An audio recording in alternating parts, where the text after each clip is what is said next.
이 시간 우리 말씀 함께 봅니다. 말씀은 요한복음 16장 1절에서 8절까지의 말씀입니다. 요한복음 16장 1절에서 8절까지의 말씀 한 절씩 교독합니다. 내가 이것을 너희에게 이름은 너희로 실족하지 않게 하려 함이니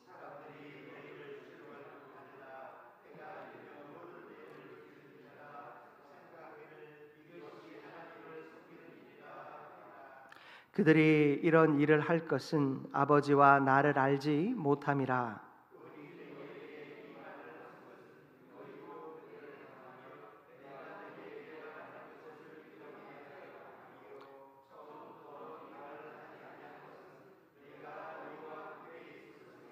지금 내가 나를 보내신 이에게로 가는데 너희 중에서 나더러 어디로 가는지 묻는 자가 없고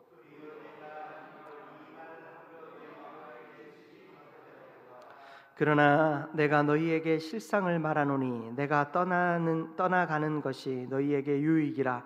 내가 떠나가지 아니하면 보혜사가 너희에게로 오시지 아니할 것이요 가면 내가 그를 너희에게로 보내리니 그가 와서 죄에 대하여 의에 대하여 심판에 대하여 세상을 책망하시리라.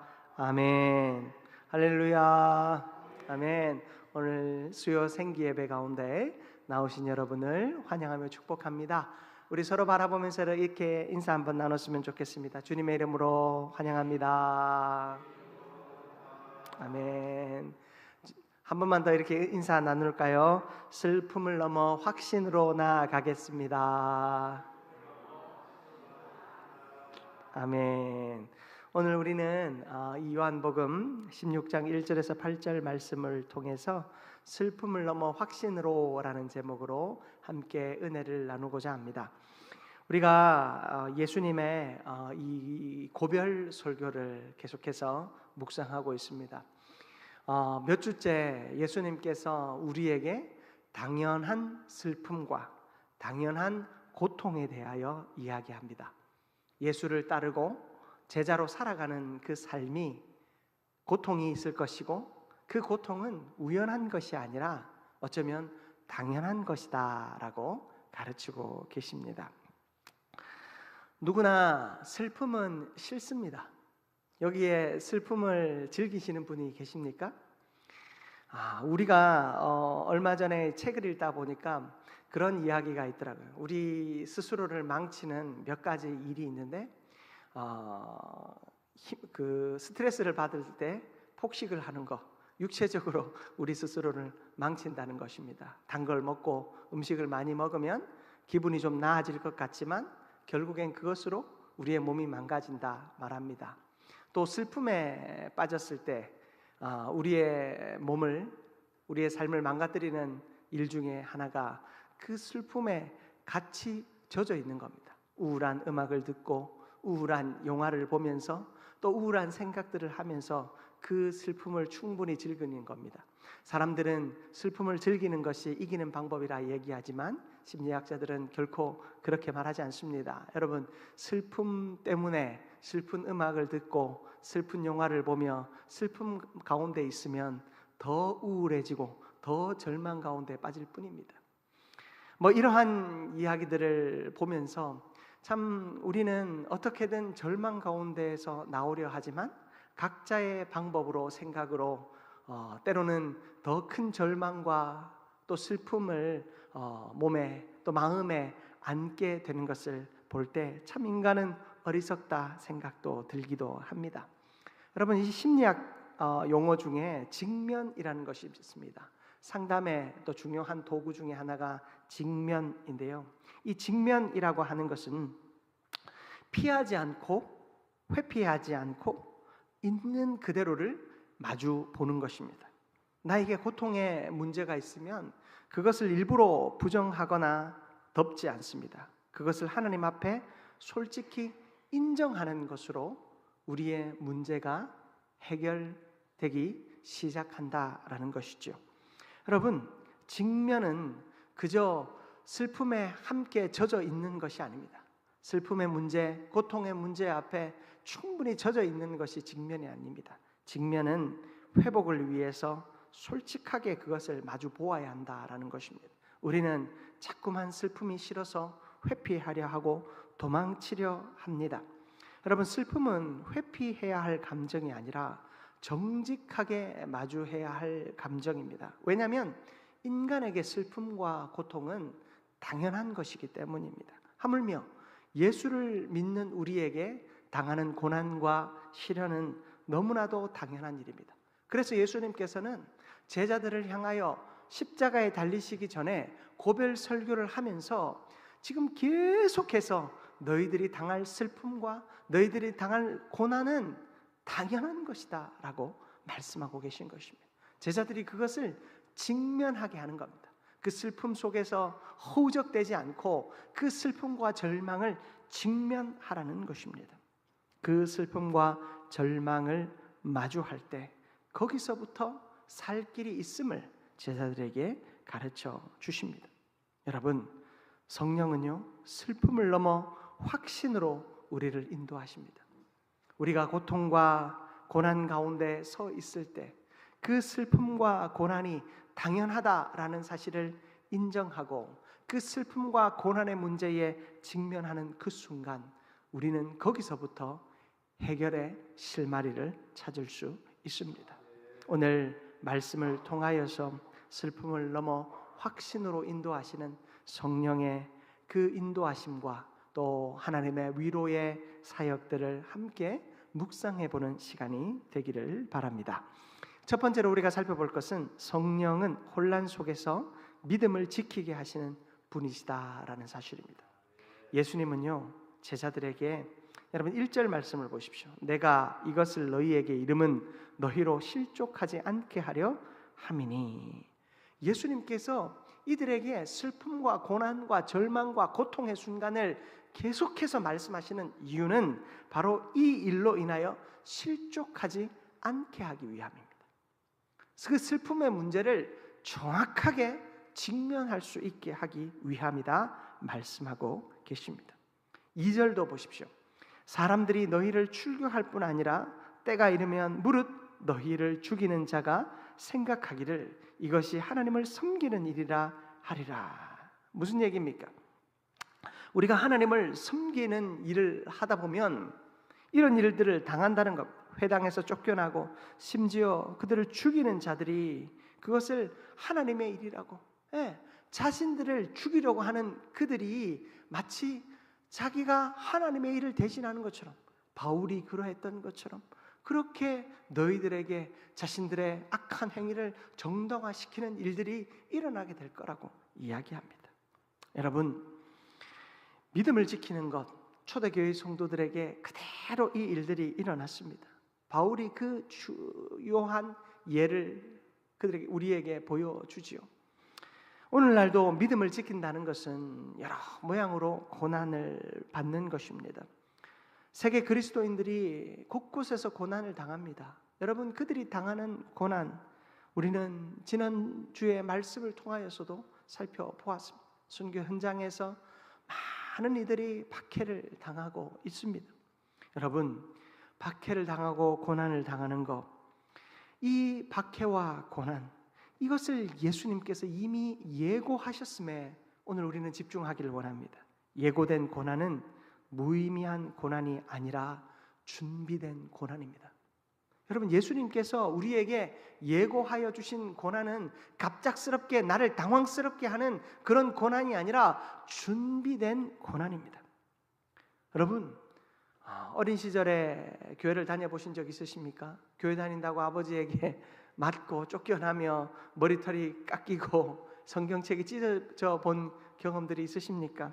제 주변에는 그런 이들이 종종 있더라고요. 어린 시절 아버지에게 머리가 깎여가면서도 교회로 나왔고, 어린 시절 집에 몰래 숨겨놓았던 성경책에 아버지가 불을 지르면서도 그런 가운데에서도 주님 앞으로 나아왔던 이들이 있었습니다. 여러분, 그런 그들이 그 고난 앞에서도 믿음을 버리지 않고 예수 그리스도를 향한 믿음을 지킬 수 있었던 이유가 무엇입니까? 그들에게 주어진 고난은 준비된 고난이기 때문입니다. 여러분, 우리가 얼마나 많은 어려움을 당합니까? 신앙생활 하면서 우리는 많은 어려움을 당합니다. 헌금을 할 때에도 나의 통장의 잔고를 바라보며 과연 내가 이 헌금을 하는 것이 옳은가? 그리고 내가 주를 위해 헌신하면서도 내 건강 상태를 볼 때 내가 주를 위하여 헌신하는 것이 옳은가? 몇 번이고 고민합니다. 이제 그만해도 되지 않을까? 이제 그만 내려놓아도 되지 않을까? 몇 번이고 고민하는 이들이 분명 이 자리에도 있을 것입니다. 여러분, 그러나 걱정하지 마십시오. 그 고난은 갑작스럽거나 우리가 감당할 수 없는 고난이 아니라 주님께서 우리에게 이미 예고하신 고난인 줄 믿습니다. 고린도후서 4장 8절에서 11절 말씀인데요, 우리 한번 한 절씩 화면을 보면서 한번 합독해 보기를 원합니다. 먼저 8절만 읽어봅니다. 우리가 사방으로 우겨쌈을 당하여도 쌓이지 아니하며 답답한 일을 당하여도 낙심하지 아니하며. 자, 여러분, 우리가 사방으로 우겨쌈을 당합니다. 그리고 답답한 일을 당합니다. 그런데 이 바울은 고린도후서 4장에서 내가 우겨쌈도 당하고 답답한 일도 당하지만 우겨쌈을 실질적으로 쌓이지 않고 또 낙심하지 않는다라고 말합니다. 9절도 보십시오. 같이 한번 합독해 봅니다. 9절, 박해를 받아도 버린 바 되지 아니하며 거꾸러뜨림을 당하여도 망하지 아니하고. 자, 박해를 받아도 버림받은 바 되지 않고 거꾸러뜨림을 당하여도 망하지 않는데요. 여러분, 그릇에 보화를 잘 담고 있었는데 누군가가 내 그릇을 확 뒤집어 버렸답니다. 여러분, 그 보화가 다 쏟아졌지만 내가 망하지 않는데요. 여러분, 그 이유가 무엇인 줄 아십니까? 10절 말씀입니다. 우리 10절 한번 합독하도록 하겠습니다. 우리가 항상 예수의 죽음을 몸에 짊어짐은 예수의 생명이 또한 우리 몸에 나타나게 하려 함이라. 아멘. 여러분, 예수의 생명이 우리의 몸에서 나타내게 하기 위하여 주님은 우리에게 이 예고된 고난을 허락하신다라는 사실입니다. 여러분, 11절도 한번 읽어볼까요? 11절 합독합니다. 우리 살아있는 자가 항상 예수를 위하여 죽음에 넘겨짐은 예수의 생명이 또한 우리 죽을 육체에 나타나게 하려 함이라. 아멘. 여러분, 우리가 살아있는 자가 항상 예수를 위하여 죽음에 넘겨짐은, 우리가 살아있는 우리가 예수 때문에 항상 죽음에 넘겨지는 것은 예수의 생명이 또한 우리 죽을 육체에 나타나게 하려 함입니다. 여러분, 성경은 끊임없는 역설을 이야기합니다. 살아있는 우리에게는 죽음을, 죽어가는 우리에게는 생명을 주신답니다. 여러분, 이 모든 것이 예수 그리스도의 박해를 통하여 증명되어집니다. 여러분, 멀리 갈 것도 없습니다. 새벽기도 오시기 참 힘들죠. 새벽에 일어나 기도할 때, 새벽에 참 기도하기 시작하면 왜 그런지 결단만 하면 몸이 아픕니다. 그리고 밤에 일찍 좀 자야지 하면 무슨 일이 생깁니다. 여러분, 그런 고난과 역경을 이겨내기가 참 어렵습니다. 그런데 그 고난과 역경을 이겨내고 나면 어느새 내 삶에 기도의 습관이 붙습니다. 여러분, 제가 아는 이제 친한 목사님들과 종종 이제 모임을 갔는데, 얼마 전에 이제 모임을 갔는데 다 저보다 날씬해졌더라고요. 특히 저보다 이제 몇 살 많은 형님들이 다 날씬했어요. 그 이유가 뭐냐 물어봤더니 얼마 전에 건강 검진을 했는데 뭐 이제 건강의 적신호가 이제 오기 시작하는 거예요. 이제 혈당 수치가 이제 당뇨 직전 단계까지 왔대요. 그래서 살을 빼야 되겠다고 해서 결단을 했대요. 그래서 제가 물어봤어요. 형님, 아니 살을 빼려고 하면 어떻게 했습니까? 뭐 어떻게 하기는 안 먹고 굶었지 하시더라고요. 아니, 탄수화물을 먼저 안 먹는데요. 탄수화물을 안 먹으면 짜증나고 힘들고 괴롭지 않습니까? 그랬더니 당연히 괴롭고 힘들었어.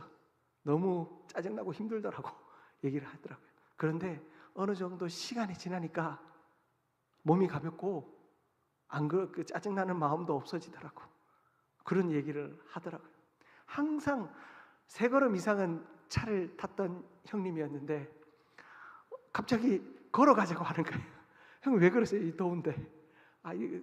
걷다 보니까 이것도 좋더라 이야기를 하더라고요. 우리가 건강을 위해서도 이 한순간의 고난을 이겨냅니다. 여러분, 자신의 몸에 적신호가 오면 이 적신호를 빨리 노란불 아니 파란불로 바꾸기 위해서 그 고난을 이겨냅니다. 어느 순간 그 고난을 이겨내고 나면 그 삶이 습관이 되어서 또 이 육체적인 평안함을 누리더라고요.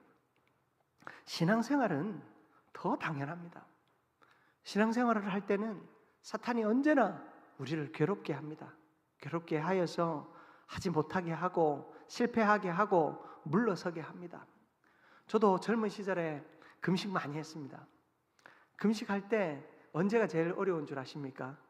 첫날, 둘째 날이 사실은 제일 어려워요.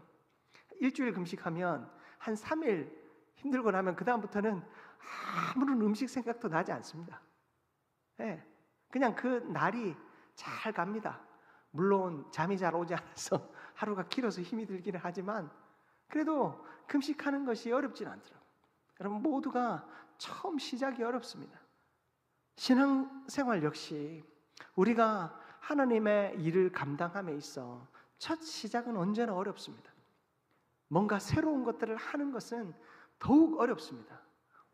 오랜 세월 익숙해져 있는 삶을 살아내는 것, 그냥 익숙해져 있는 것을 그대로 가는 것이 참 편안합니다.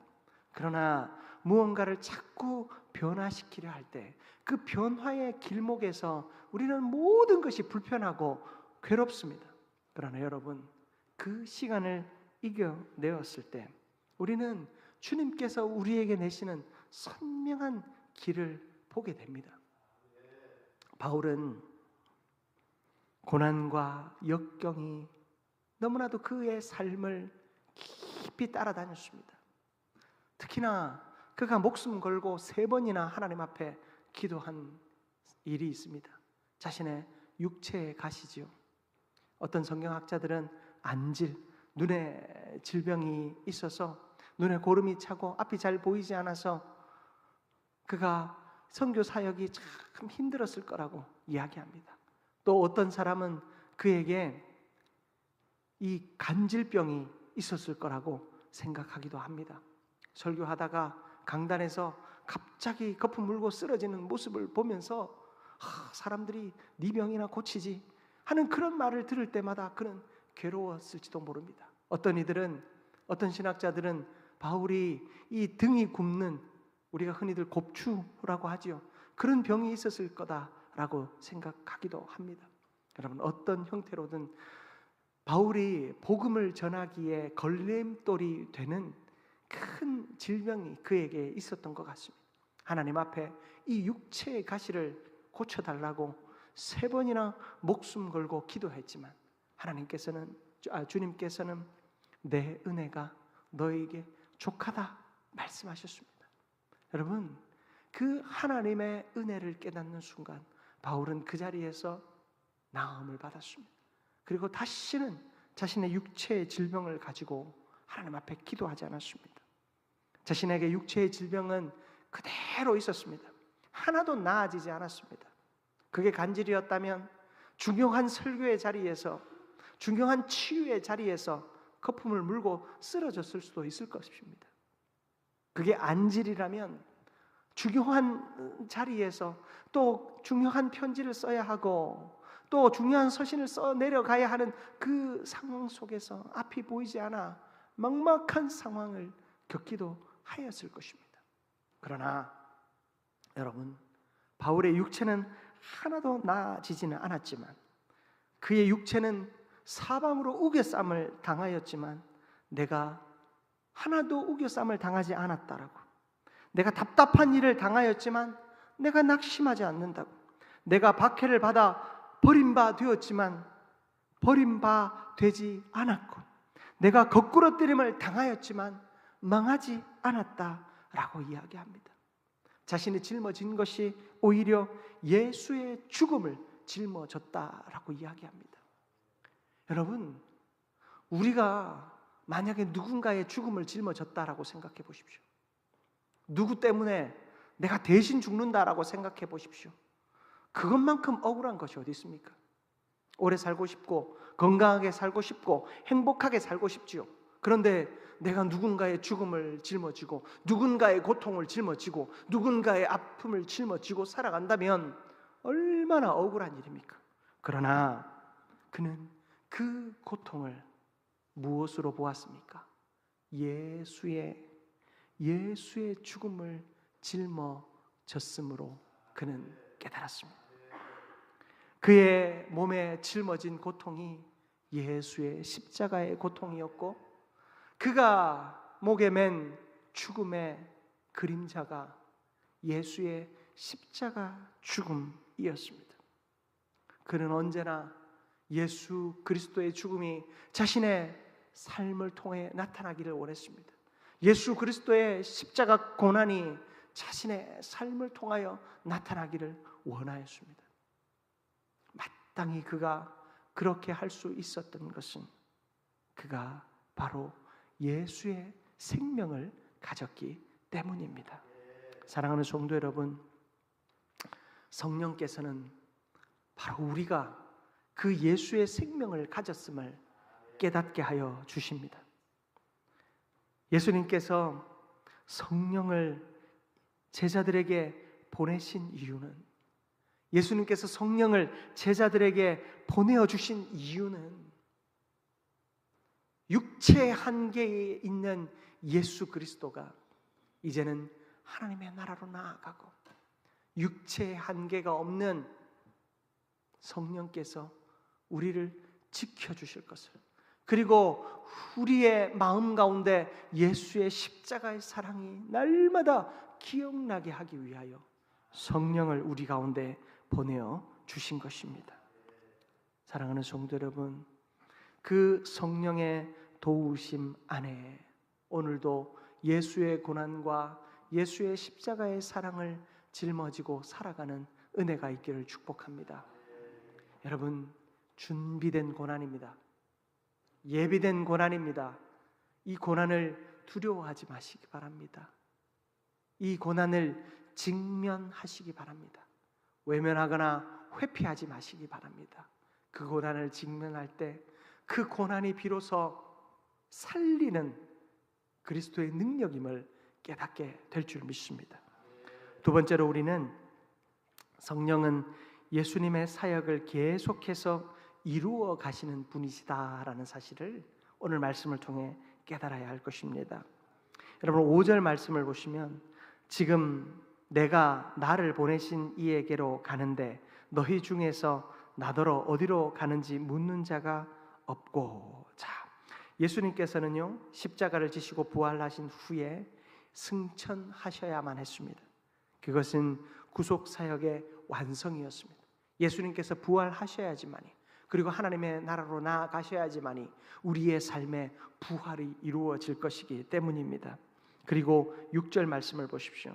도리어 내가 이 말을 함으로 너희 마음에 근심이 가득하였도다. 예수님의 제자들은 예수님이 떠나신다라는 사실에 근심하였습니다. 예수님이 떠나야지만이 이 구원의 역사가 완성되어진다, 예수님이 떠나야지만이 이 구원의 역사가 이루어진다라는 사실에 주목하지 못하고 그저 예수님이 떠나신다라는 말에 주목함으로 그들은 절망 가운데 빠졌습니다. 그러나 7절에서 예수님은 말씀하십니다. 여러분 우리 7절 말씀 우리 같이 한번 합독하겠습니다. 그러나 내가 너희에게 실상을 말하노니 내가 떠나가는 것이 너희에게 유익이라. 내가 떠나가지 아니하면 보혜사가 너희에게로 오시지 아니할 것이요 가면 내가 그를 너희에게로 보내리니. 아멘. 여러분 예수님께서 떠나셔야 하는 이유는 무엇 때문입니까? 성령, 보혜사 성령님을 우리에게 보내시기 위함이었습니다. 여러분, 예수님은 시공간에 제약이 있는 분이셨어요.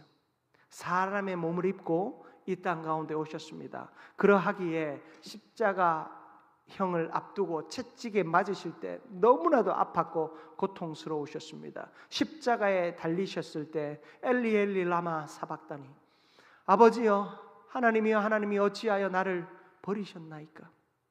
하나님께서 자신을 버리신 것과 같은 극심한 고통에 처할 수밖에 없었습니다. 왜요? 그런 인간의 몸을 입고 왔기 때문에. 예수님이 십자가에 달리실 때까지 예수님은 시간과 공간의 제약을 받는 인간의 몸을 입고 있었습니다. 그러나 예수님께서 부활하여 하나님의 나라에 가시고 성령을 보내어 주셨을 때 성령은 언제고 시간과 공간의 제약을 받지 아니하고 우리와 함께 계시는 분이셨습니다. 그러므로 그 성령께서 우리 가운데 함께 하기 위하여 예수님은 떠나셔야만 했습니다. 오늘 우리도 슬픔과 두려움 가운데 예수님께 부르짖을 때 예수님께서 보내어주신 보혜사 성령이 내 곁에 계심을 깨닫는 우리 모두가 되기를 축복합니다. 여러분, 우리가 고난 당할 때, 그 고난을 당함으로 기도할 때 우리는 비로소 성령이 나와 함께 계심을 깨달을 수 있습니다. 그러므로 고난이 우리에게 복인 줄 믿습니다. 그 준비되어지고 예비되어진 고난이 우리 가운데 닥쳐올 때 우리는 더욱 성령을 의지하며 나아갈 수 있습니다. 예수님은 떠나셨지만 우리는 결코 홀로 내버려지지 않았습니다. 성령께서 우리와 함께 하셔서 예수님의 놀라운 사역을 이루어 주십니다.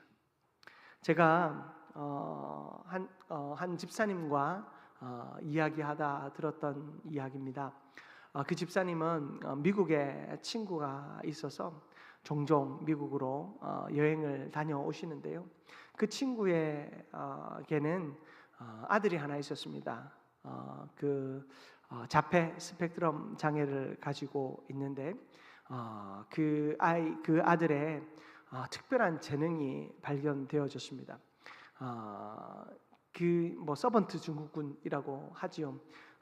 자폐 스펙트럼 장애를 가진 이들, 그 스펙트럼이라는 말이 왜 붙었냐면 이 자폐라고 하는 것은 다양한 그 모습으로 그 사람의 모습이 발현됩니다. 여러분, 스펙트럼에 빛이 탁 비칠 때 빛이 아주 다양하게 산란하지 않습니까? 그것처럼 아주 다양한 모습으로 그 증세가 나타나는데 어떤 부분에서 아주 긍정적으로 평가할 부분들이 나타납니다. 이 아들도 암기를 참 잘했대요. 그래서 이 아이들이 비행기에 관심이 있어서 그 비행기 이름만 보면 그 비행기의 종류와 비행기의 스펙들을 다 알았대요.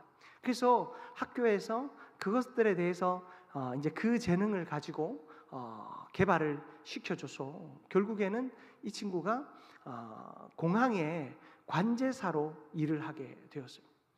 이 관제사로 일을 할 때 참 우리나라는 그 자폐 스펙트럼 장애를 가진 사람이 가진 재능을 발현시켜주기 위한 어떤 제반적인 어떤 제도가 참 미비한 것이 참 안타깝습니다. 미국 같은 경우는 이 사람이 이 일을 잘 할 수 있도록 다른 사람이 옆으로 붙어야 되잖아요. 왜냐하면 자폐 스펙트럼 장애를 가진 사람은 어떤 외부적인 자극에 의해서 자신이 의도하지 않은 어떤 돌발적인 행동들을 할 수 있기 때문에 그것이 공동체에 어려움을 주지 않게 하기 위해서 이 한 사람 때문에 두 사람, 세 사람이 옆에서 그 사람을 도와주는 사람이 붙어야 돼요.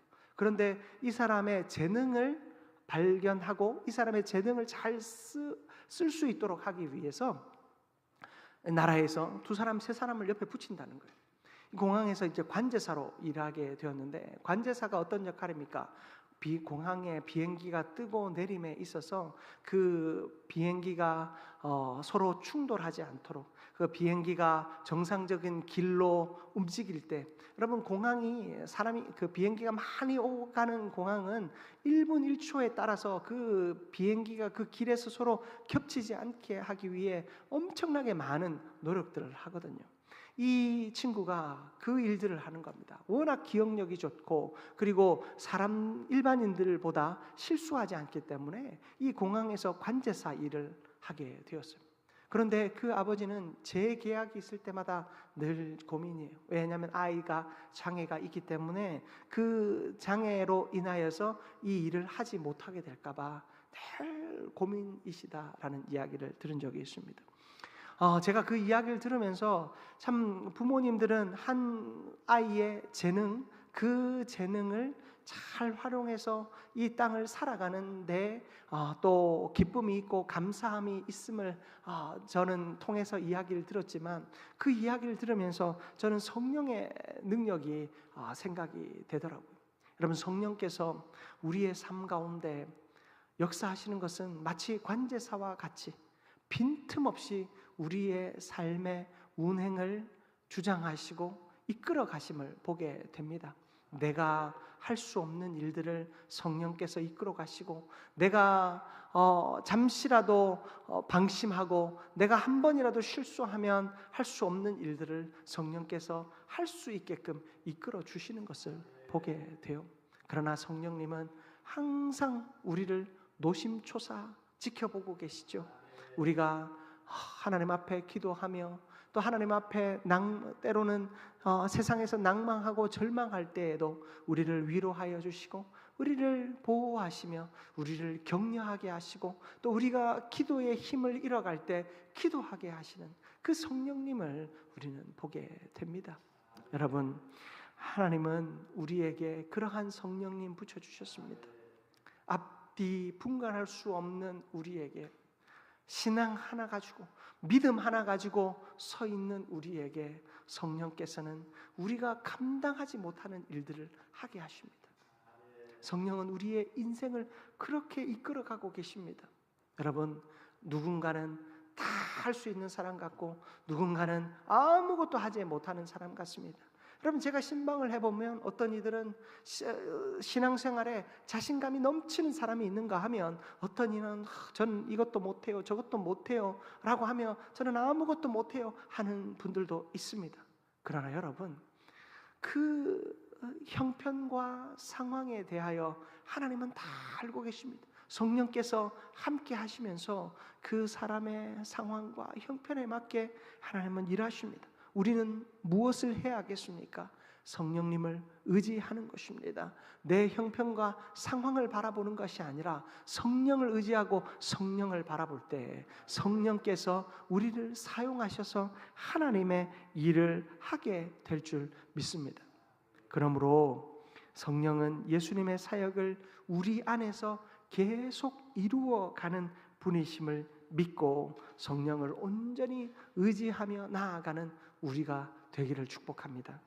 여러분, 오늘 말씀을 좀 마무리하기 원합니다. 슬픔을 넘어 우리는 확신으로 나아가야 합니다. 여러분, 우리 인생에 슬픔과 절망의 문제들이 참 많습니다. 때로는 그 문제들을 내 힘으로 해결할 수 없고, 때로는 그 문제들이 내가 절망할 수밖에 없는 근거요 이유가 되기도 합니다. 그러나 여러분, 하나님은 우리가 그러한 절망 가운데 빠져 살아가기를 내버려 두지 않는 분이십니다. 우리에게 성령을 보내어 주셨습니다. 그 성령께서 우리의 삶을 이끌어 가실 수 있도록 믿음으로 다시 한번 결단하시기를 축복합니다. 그리고 우리에게 고난이 찾아오고 슬픔이 찾아옵니까? 여러분, 그것은 이미 예견된 슬픔이요 예견된 고난임을 기억하시기를 바랍니다. 여러분, 준비되어져 있는 고난입니다. 여러분, 준비되어진 고난은 이길 수 있습니다. 승리할 수 있습니다. 우리에게 허락되어진 모든 고난은 하나님께서 예비하신 고난입니다. 내가 믿음으로 살아갈 때 당하는 고난이 있습니까?